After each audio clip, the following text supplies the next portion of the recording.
Hi everyone, hi, this is Priyashis here, and once again, welcome to Insights Exchange. I've got two very dynamic and exciting individuals who will talk to us. So, introducing Indranil. Indranil, if you can say hello to the Hi. audience. So, Indranil has spent about 20 years, and he's part of Northern Arc Investment Managers. In his career, Indranil has managed over 30,000 crores of AUM. And welcome, Neil, to the show. And as we go along, we will unveil a lot more about you and what you do. I've also got Shubham.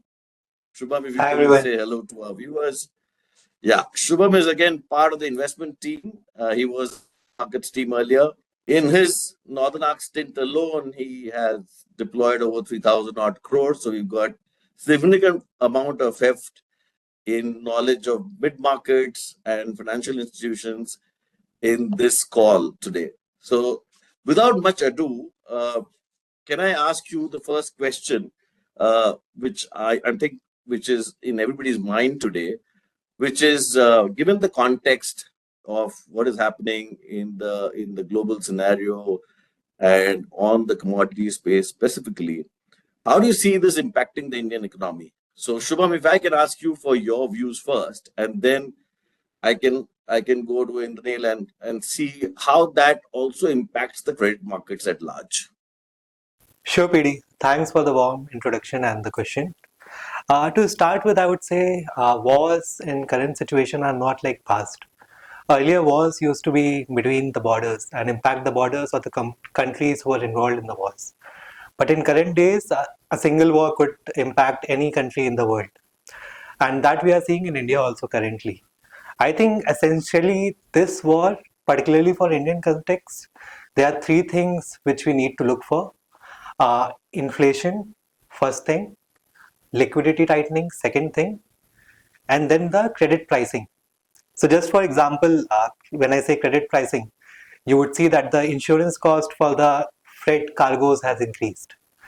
Similarly, when I say other things like liquidity tightening and everything, so we are already seeing that RBI is putting in efforts by buying in more government bonds. We are seeing that currently the price of rupee is very high. So all those things are already impacting us, and I think the government RBI is working towards that. And we are still in very early stage of this war. So there's still time while we figure out what actually would happen post this war and how long this war lasts. So yeah, with that opening thought, I'll probably leave it to Indranil now to Yeah. take it up. Thanks, PD, for the introduction, and thanks, Shubham. I personally think that it's more of a panic situation, and we are far better than the other economies. See, we have to look at three parameters. What is happening today is the energy prices are increasing. There is the oil is increasing, and the dollar rupee is moving beyond 93 levels. Now, this has created to a situation where we are looking at, we are already thinking that already a doomsday scenario, which is not. What we need to understand from the Indian perspective is these three factors. How are they going to affect the Indian economy and the Indian corporates at large? Now, there are certain sectors which are having a direct impact, certain sectors which are secondary, and certain sectors which are tertiary. Now, the direct impact sectors. What are direct impact sectors? Like the sectors which are directly using these three components largely. For example, aviation. Then we have logistics and shipping. Then we have chemicals and petrochemicals. Now these and then paints and tire companies. Now these entities are using directly crude oil as their primary raw material. So these are the sectors which would be impacted to a large extent on a direct basis. Now, further dividing it down, now there are a lot of corporates, a lot of companies which can absorb the price fluctuation, raw material fluctuation, and pass on to the end customers. The entities which are able to pass on the raw material fluctuations and sustain it, we do not see a challenge. But PD, there are entities which are not in a position to pass on the raw material increase. That is the entities which are going to face a challenge. Then we come into secondary sectors. Secondary sectors which do not use these raw materials directly are chemicals, metals, then agriculture related entities and fertilizers. These are secondary sectors. There the impact would be seen in due course of time. Now when it reaches that stage, when it reaches the agriculture, the main raw material, for example, for agrochemicals is urea. Where if we see that urea prices are stable, but then because of dollar rupee fluctuation, if the urea prices increases, then it is going to have impact on the raw material for the farmer, and that is going to create an impact for the end users, which is common people like you and me or the farmers at large. That is going to create an impact over a period of time. If you ask about today, it is just about the drag in the growth, nothing beyond that. Thank you so much. So tell me something. According to you, you did talk about the fact that it's going to impact GDP in a way, and there is of course the inflation. So would you like to give me a range of Correct. what that impact would be as and let me quantify my question a little more.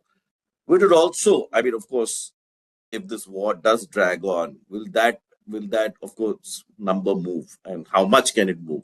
Is there a is there something that you would like to share, Shubham and Indranil? So what we can do is what Shubham, if you can. No, please. No, So I'll what I can do is I can link the GDP movement PD to the oil prices, just as a factor of movement. We can have three scenarios: oil up to $90 a barrel, up to $110 a barrel, and up to $130 a barrel.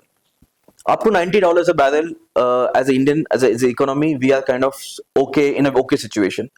When it goes to 110, it is a moderate to a stress scenario, and when it goes beyond 130, it is a systematic stress. These are three scenarios which are trying to build in. Now, from a GDP perspective, these numbers are obtained from the internet. In a scenario where the dollar is up to $90 a barrel, we are having a 20 to 30 basis points of a downward GDP. The GDP is going to be hit by 20 to 30 basis points. Now, when it moves to $110 a barrel, it is up to a 50 to 80 basis points of GDP contradiction. Now this is the comparison, and now when it moves beyond $130, or when I'm saying beyond 130, there is no infinity. 130 to 150, then we are talking about 100 to $130, 100 to 130 basis points of GDP contradiction. So these are the comparisons of vis-a-vis the dollar movement.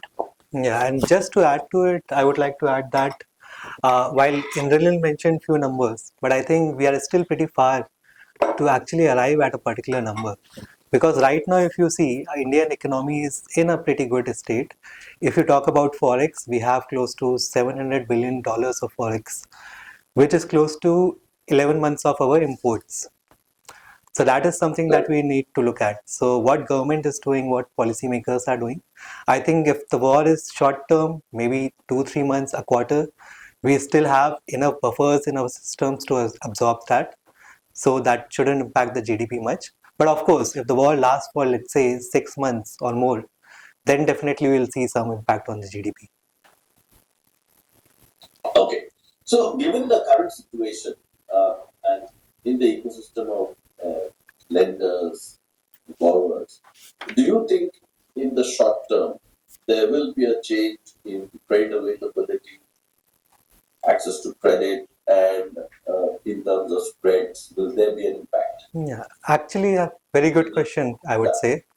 Right now, what we are seeing is at ground level, there is minimal impact of this situation. So right now, when I speak, I don't think lenders are still accommodating this into their underwriting and all. But definitely, things could change pretty quickly. If I have to tell about ground situation as on date, I think there are few cities in India where LPG is not available or not very easily available. So you would see few small dhabas and shops who would usually cook on LPG are closed or either shifted to firewood.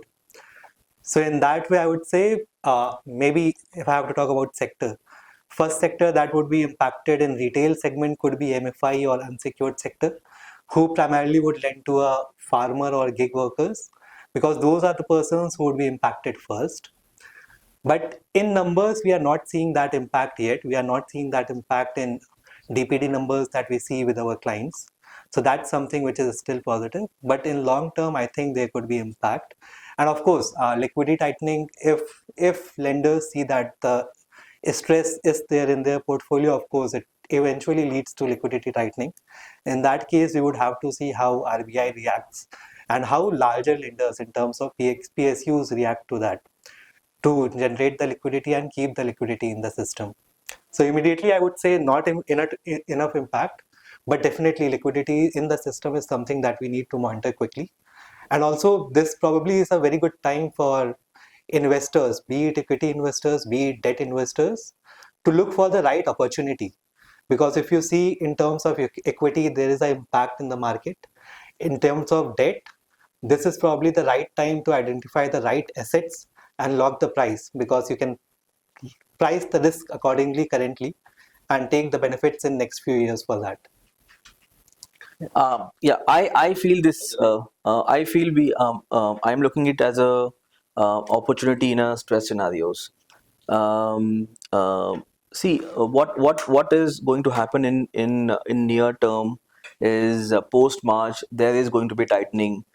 Considering the scenario, this scenario spills over a month or so, banks are going to tighten. And we have tightened the credit norms. Now we have seen multiple such crisis scenarios in the past, where the lending institutions have tightened the credit knob. Now, citing a few example, in 2008-9 when Lehman Brothers happened, uh, when the banks started tightening the norms, that is how the NBFC ecosystem started growing and start coming into limelight. Because of the tightness of the banks, the NBFCs started growing, and now they are a full-fledged vertical, a shadow banking as we call it. Now, this is the time, if the banks and the NBFCs start tightening these screws, this is opportunity for the private credit space to open up. While the private credit today is at 13 billion US dollars, but this is not. This is one of the channels which is still coming up the curve. As a borrower, they know that they can go to bank, they can go to NBFC, but the private credit is still coming up the curve. So this is the opportunity for the private credit to open up, to select the right corporates and start investing in them. Because what is to happen till date is, we used to analyze 10 balance sheets and we used to give money or invest money to one of them, or probably less than that. The ratio is to be 2.5-3% in terms of sourcing to investing, because of the non-availability of good corporates. Now, since the tightening of screws will happen at the banking ecosystem, the good corporates will be available for the private credit space. This is the opportunity for us to invest in them and for the private credit to grow up from here and be one of the strong pillars of the Indian financial ecosystem in terms of lending stroke investing in corporates. Interesting. So, given that you've also, I mean, in your long career, both of you have seen multiple crises over the last decade. And if I just go back to the recent past of stress, maybe COVID and then the ILFS crisis, how would you compare that crisis and how did you maneuver that crisis? And where do you see the stress now compared to what has happened in the past? You touched upon it. Can we go a little deeper? Sure. Indranil, I'll come to you now first. So, PD, there is no uniform law of a crisis wherein while you always have a use case scenarios, you always try to better yourself as a lending institution from the past. But then every crisis is different. The Lehman Brothers crisis was to do with the mortgage loans which took place in the US markets. COVID was a completely different scenario, and today we are in a scenario which is a war-like situation. Now, COVID was a complete disruption. COVID was a growth destroyer. Today, the current war is a growth drag. Okay, that is a difference. Now, what happened in COVID is the entire supply of raw materials, be it domestic, be it imports, were disrupted, and so were the sales. Sales were disrupted both in terms of exports as well as domestic. What is happening today? Today, as I mentioned, two or three parameters, which is the energy, the crude and the dollar rupee, that at large are seeing upward movement in terms of prices, possibly a shortage and possibly upward movement that will lead to a increase in raw material input prices for certain companies, and not create a scenario where a lot of other corporates which are not related to those raw materials would be impacted.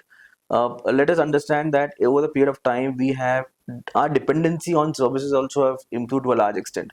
There are a lot of entities in the services sector which are completely unaffected by this. We have facility management, for example, facility management companies. We have a co-working space companies, IT for that. IT to that matter. All these entities, ITs from that matter, it would be affected from the dollar rupee. Otherwise, a lot of other services companies would not be affected by the current trends of energy or the dollar rupee or crude oil going up. But if we are looking at in the current scenario over the medium term, if it elongates over a period of time, then the scenarios will be different. Now, what are the learning factors for us, PD? When we underwrite, when we evaluate our transactions, we try and diversify to learn from the mistakes. There are sectoral diversifications. There are diversifications in terms of how are we going to lend to each company in terms of when we are trying to onboard, we see various parameters. All the parameters are being tried on, tested upon in terms of stress scenarios. See, nobody analyzes a war kind of situation, but what we analyze is, for example, a material margin. How consistent is a material margin for a corporate over the period of, let's say, for the period of last 5 years? We see quarter on quarter whether the material margin has seen a surge, upward movement or downward movement, to see if the corporate can absorb such kind of scenarios, whether there are alternatives to raw materials which are available.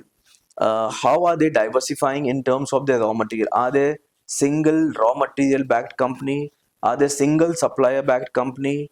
Or there are alternatives available in terms of both the source as well as the inputs? Similarly, on the output side as well, are they single customer based company, or are they targeting only single kind of market? If there is diversification, if we are seeing that we are satisfied with the kind of diversification, we have seen the material margins being consistent over a long period of time, where they have seen cycles like a demon or the COVID in the recent past, then that kind of confidence we as lenders have on those corporates, and that is how it moves to our credit chain. It filters and then move ahead in the credit chain. So answer your question. Yeah, very rightly mentioned, Indranil. Yeah, so I totally agree with Indranil. First thing, I think each event is a separate individual event, and we can't compare those events. Only thing that we could do is we can take learning from each event. Just for example, my corporate journey started during COVID times. And the first thing I learned was stress testing on each balance sheet. And I think that's something that everyone is doing right now. And whenever anyone is taking a credit call, it's taken with a view that, let's say if a company stops its business for next 6 months, 12 months, what eventually could happen and if the company could still sustain. So I think learnings is something that we can take.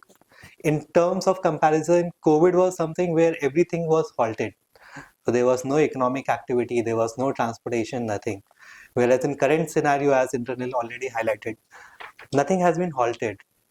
There might be some slowdown, there might be some corrections in the GDPs, might be some corrections in the inflation, but it's not going to halt, and it's a long game, I think, and we need to wait and watch, and rightly we have to assess the situation right now. That's what we could do. And post COVID, I think Indian banks particularly are in their best shape in probably last 2-3 decades. So that way, I think we are in a very good situation to go through this turmoil. Of course, if it lasts too long, then it's a different question. But right now, we are pretty safe if I take a holistic view. Very interesting point. I think the point that you brought out actually, while asking this question, I do feel that from 2008 to 2026, the world has also changed. Yes. And I mean, India's situation overall, and the banking situation has also changed. So many factors have changed and evolved. And you're right about the fact that COVID was very different from breaking down the economy. And this is about maybe could have a potential slowdown, but will not derail us. Correct. Yes. So apart from, so Siva, coming back to you, so you talked about the fact that you started in COVID, right? And in the Abad Bank at that point of time. So if I were to ask you, has your framework for credit assessment changed? That's question number one in these times. And are you seeing any early warnings, either from fundamentals or from market basis? Do you believe that both of these can be linked? And what's your view? Sorry, I missed the first question. If you could repeat that. Has your credit assessment changed? So you talked about everybody stress testing the balance sheet. So I just want Yes. to ask you that while you're stress testing the balance sheet, are you also changing your framework for assessing credit? Question number one. And question number Understood. two is, are you seeing any early warnings, market Mhm. based or fundamental? Is there a link to both? Yes. Taking your first question, I think Indranil also answered that in some way when he answered the last question. I think a lot of the lenders, including us, including myself, I think earlier when we used to lend, it was mostly taking a call on the balance sheet, taking the current view and not probably doing having a foresight on next 2 3 years with a significant stress scenario, right? When COVID came, we used to assess each company considering that next 12 months there won't be any operation, only expenses. So that's how I think things have changed, evolved. And also right now, I think COVID was 2020 and post 2020 and between 6 years, a lot of change in underwriting with respect to data. So that I think is a very critical piece in today's time. Right now, whenever lenders underwrite, be it corporates or be it retail loans, there's a lot of data and insights available. So right now we have data how the underlying borrowers reacted in times of COVID, how they reacted in times of monetization. Similarly, we have data on different balance sheets, how the companies reacted in terms of corporates in different times. So I think that data also plays a lot different role in today's time than what it was in maybe 3 4 years back. So that's something. And for early warning signs, you look at market. What is market doing? So is money going out of India? Is inflation increasing? What RBI is doing? Is RBI trying to maintain liquidity, trying too hard to maintain inflation? So I think those signs are already there, not in a very prevalent manner, but some tinge of salt, I would say, is already there. And in terms of ground reality, yes, I would say there are some early signs with respect to few of our specific asset classes, but it's still too far to get those signals from the ground level. And usually in numbers, those things reflect after 2 to 3 quarters. So that's still a bit far, but I think macroeconomic level, yes, signals are there. On ground, there are minor signals, but if eventually that will result into something really big, that's we are yet to see. Yeah, some additional perspective to what Shubham mentioned. So over the years, what has happened, PD, is we've started evaluating beyond the balance sheets as well. While balance sheets is definitely required, but then we have a certain framework wherein, apart from balance sheets, we evaluate the promoter, we evaluate the industry, the security available, and to a large extent, exits. Exits are very, very, very important. While going from the first, uh, how the promoter has behaved, since we have a use case scenarios, how the particular promoter has behaved in demod, how has he behaved in the COVID scenarios. That is very important because you can still analyze, underwrite the cash flows, but then to underwrite a promoter to see how his behavior pattern has been is very important.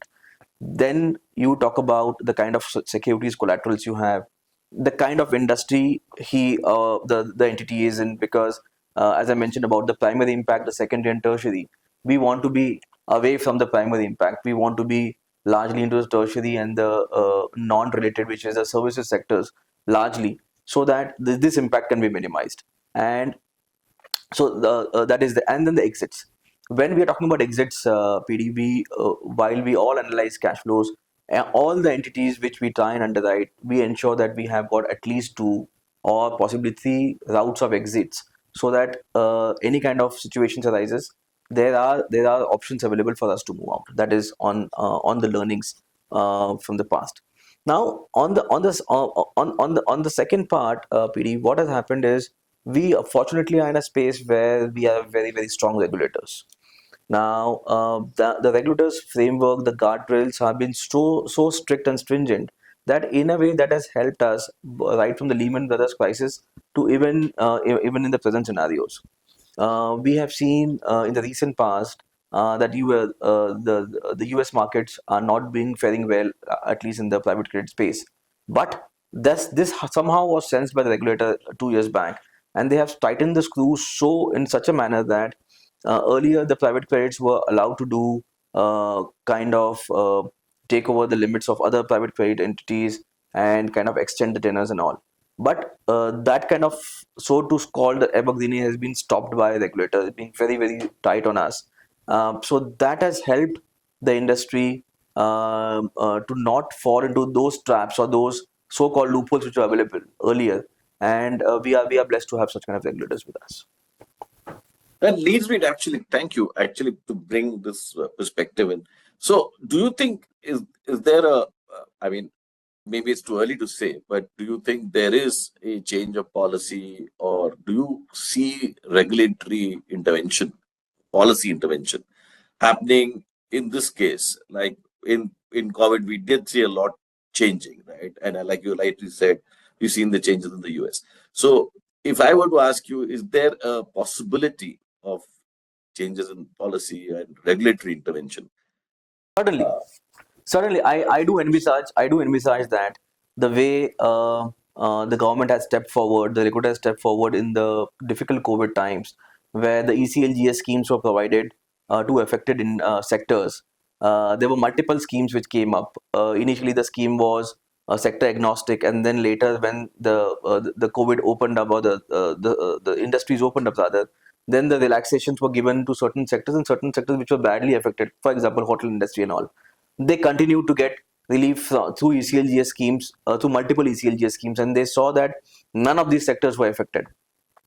Since they were government backed schemes, the lenders did not have any troubles in giving them extended and all, and the extended facilities. In the present scenarios, what we understand is the exporters have already started approaching the regulator to give them some kind of relief in terms of extending the pre-shipment line and the post-shipment lines beyond 180 days, and asking them to intervene and give them extension of 3 to 6 months time. So similar kind of, if this is a prolonged affair, then we are definitely seeing a regulator being proactive and helping the industry. Yeah, only thing I would add here is, in this case, I think regulator action would happen, but probably not soon enough, because the industries are in good shape, banks are in good shape, NBFCs are in good shape. So eventually, the regulator, if required, would take action, but I don't think it comes pretty soon, pretty easy, because already a lot of has been done in last 2 years by the regulator, which we should not undermine. Yeah. So where do you see investors? Okay, how would you advise your investors by being a fund manager yourself in the private credit space? What does the investor uh, uh, hear from you? What are there any opportunistic places where you can see a dividend? And how does it pan out in the next 12 to 18 months from an investor standpoint? No, this is definitely a best time for the investor to invest into entities or into private credit markets which have got a lock-in period. Multifold reason. The kind of panic situations which we are seeing in the equity markets, where the investors are losing money, that is definitely not there in the private credit market, because of multiple reasons. Because of the kind of detailed diligence assessment which a fund manager, investment manager goes through before investing. the kind of granular approach which most of the funds, including us, which have taken which have taken place, or they have adopted to such kind of granular approaches. The funds are different. Some funds believe in having minimum number of investments, 10 to 12 investments, and the fund is taken care of. On the other hand, there are funds like us who believe in 3 to 5% granular exposures at a fund level. So we make 30-35 investments in a fund. So in a case of a adverse scenario also, the portfolio IRRs is not affected much in case of a company going belly up, one or two companies going belly up. But we are from the investors' perspective, they have to see that 60%, typically 60% of their portfolios, they are in the equity markets, out of the 40% in the debt markets. Out of the 40% of investments which are in debt, we are asking only 10% of their investments which are in this space, which is of private credit, which are giving them a consistent return of 15, 16 double digit returns. That is overpowered, or that those returns have taken care of the entire debt returns for a lot of investors in the past. This is the time for them to invest, because what we are seeing is the kind of hiccups, the kind of shocks they are getting in the equity market. This is the platform which is going to give them consistent return over the period of 5 years. Yeah. Okay. If I may add to it, I think we have large base of viewers probably for this, and I would particularly say that in terms of equity, if we are to say, I think this is a pretty good time to price and see which company we could invest in, because markets are anyway down, and usually we see whenever there is an event, external event, the markets react not 1x but maybe 2x and 3x, and that's the best time for someone to invest in the correct names and make money. And if I have to particularly come to folks who would want to invest in AIFs, I think for AIFs, this is a very unique situation and an opportunity. Because in case if there is liquidity tightening, uh, AIFs would particularly get a lot of good balance sheets where they could lend at a right price, which eventually would be given back to the investors. So that way, I think just how AIF would judge a balance sheet, I think investors should also judge a AIF by how strong they are and how strong they are in their underwriting and take the call.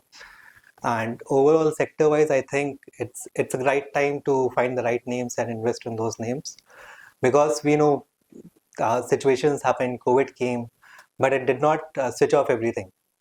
Companies with right set of people, right set of mindset, right set of balance sheet prevailed, and they performed pretty well post that.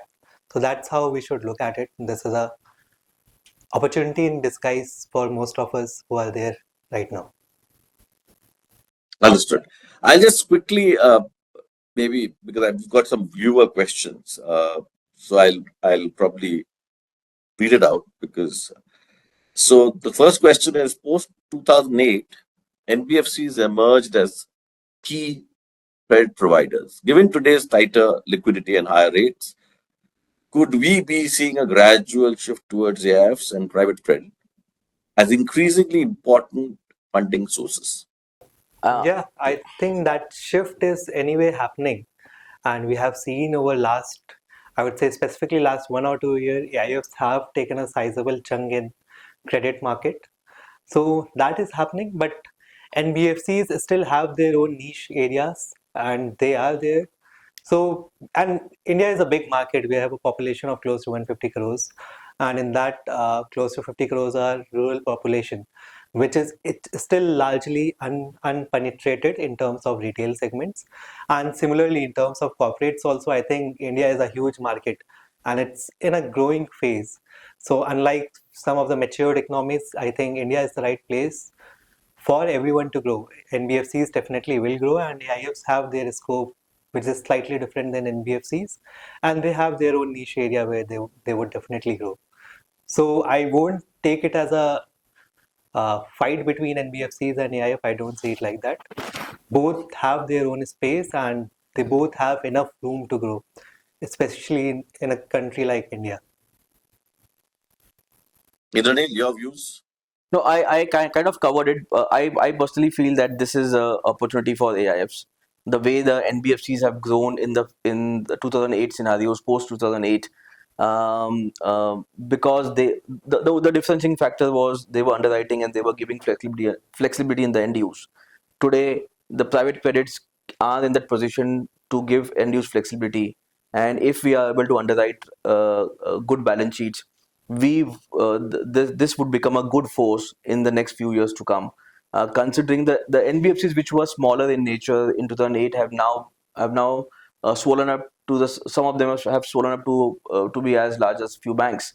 And the risk taking capabilities abilities in today's time is in similar line to banks. So in the crisis situations, they would act similar fashion to a bank. This gives the opportunity for us to grow from here. Good. I'll move to the second question from the viewers. Diversification is well understood in equity, but how effective is it in debt? And what specific protection the risk controls do you build when you manage large portfolios over 500,000 crores? A good question. Thank you. See, diversification. When we see when we are onboarding investments, when we are underwriting balance sheets, we see that we have a sectoral approach. We do not give money to certain specific sectors, but then we study a whole gamut of sectors.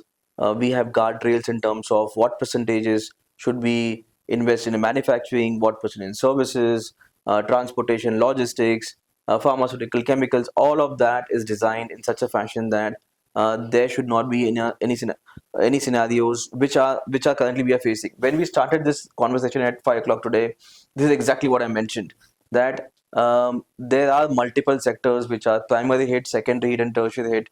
And how do we minimize the effect of such raw material movements to our investing companies? This is the kind of assessment which we do, considering a doomsday scenario. Whenever we are investing, we consider first a doomsday scenario. In case of a crisis situation, how will the company react? How would we come out of the woods? What would be the alternative arrangements for this particular corporate?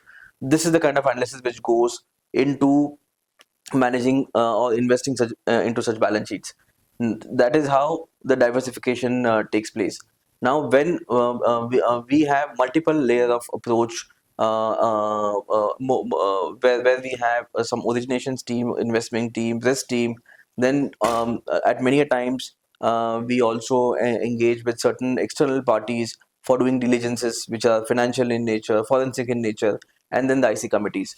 When it goes to all these 5-6 layers of filtration, the kind of output which we get is kind of safe enough for the investors, and we ensure that we have multiple exit routes so that we move out in 2-3 years time or 5 years time maximum. Yeah, totally agree with that. And just to add, I think with respect to diversification, at least I have two views.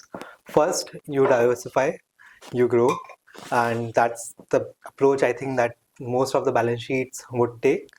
But there is another approach where if you don't want to diversify, you find the right asset, find the right sector, and go deep into that. So those are the two approaches. But I think at least here in the group, in the forum that we are talking about, diversification is something that is taken up very seriously. And yeah, that's it. But I think second option is always there, and it depends on the appetite of the investor, how they want to differentiate their yields and how they want to invest. Yeah. So there's a very interesting question in the which has come. I'm reading it out. You may choose not to respond, but I'm reading it out because it's been posted in the group. How will competition drive funds to make mistakes in picking wrong deals? So this is about, I think, your competition in private credit space. How will competition drive funds to make mistakes in picking wrong deals? You can Very pass this interesting. question. We allow passing some questions. So very interesting question, and I think we have seen in past in banks, in NBFCs, that competition does result in few wrong steps, and that happens, and that's very frequent. But again, you have to look at which were the firms that did that mistake, who are the people behind that, There could be some reasons. Sometimes you don't even know the reason. But in AIFs, I think, of course, there could be some hiccups we could see, definitely. But ultimately, it depends on the regulations, on how stringently the regulations, PPMs are being followed by each AIF.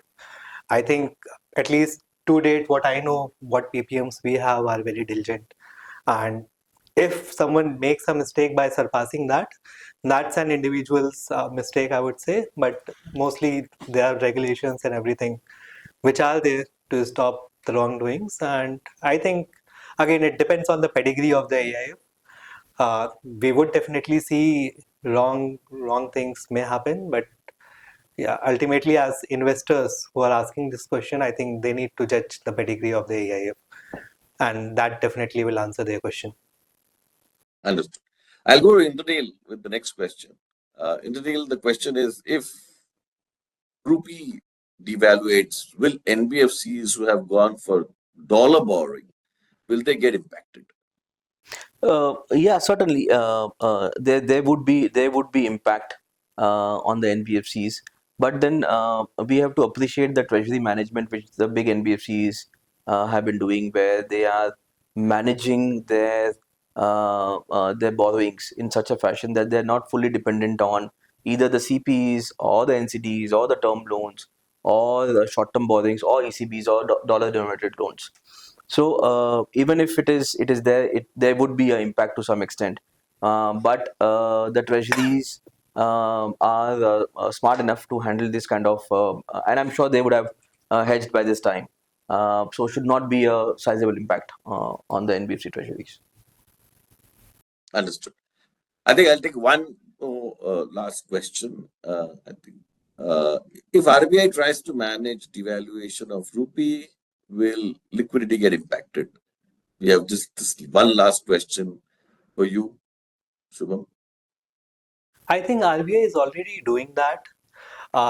They have increased the pace of buying government bonds. I think that's the first indicator for that. And liquidity is not, I would say, fully in hands of RBI also.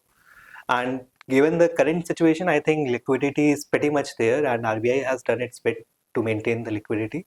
But of course, if things go south and for a long time, liquidity would be an issue, because there would be stress in the underlying customers, which eventually would lead to stress of the lender's balance sheet.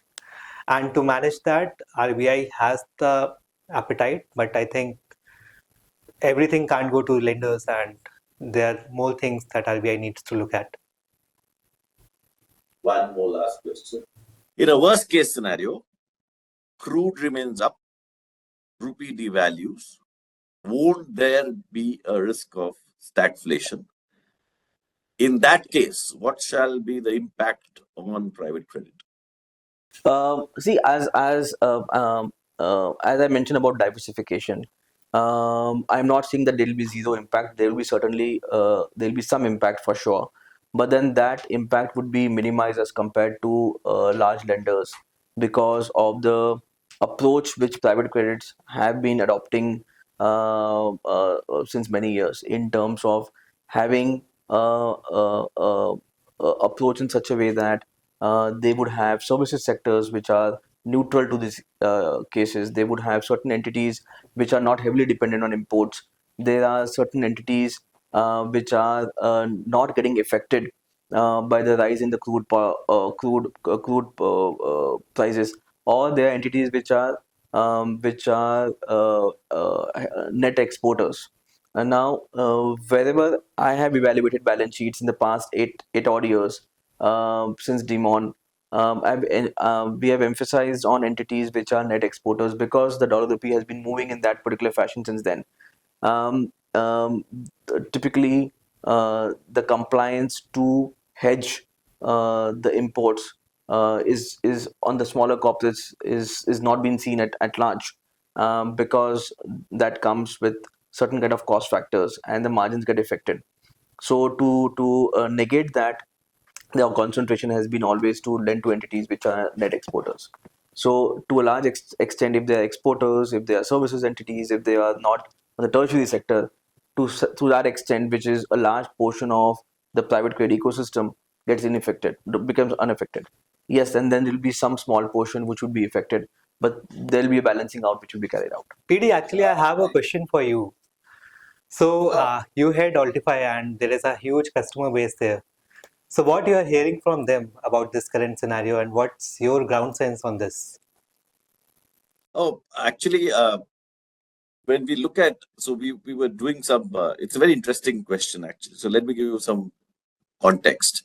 So if I look at the segment that we deal in, and there's roughly about 4,000 crores of bonds being sold on the exchanges today, and only 2%, okay, and I'm taking one side of the trade is actually retail. So that's the that's the potential of the market today, and the sense that we are getting across the board, and we're working very closely with SEBI as well as the Bond Traders Association. The sense that we are getting is that this market is expanding every day, quite to the point that I think you also mentioned, and Indranil also spoke about, that when people are seeing I mean, the returns on equity, they are shifting to debt as an allocation tool.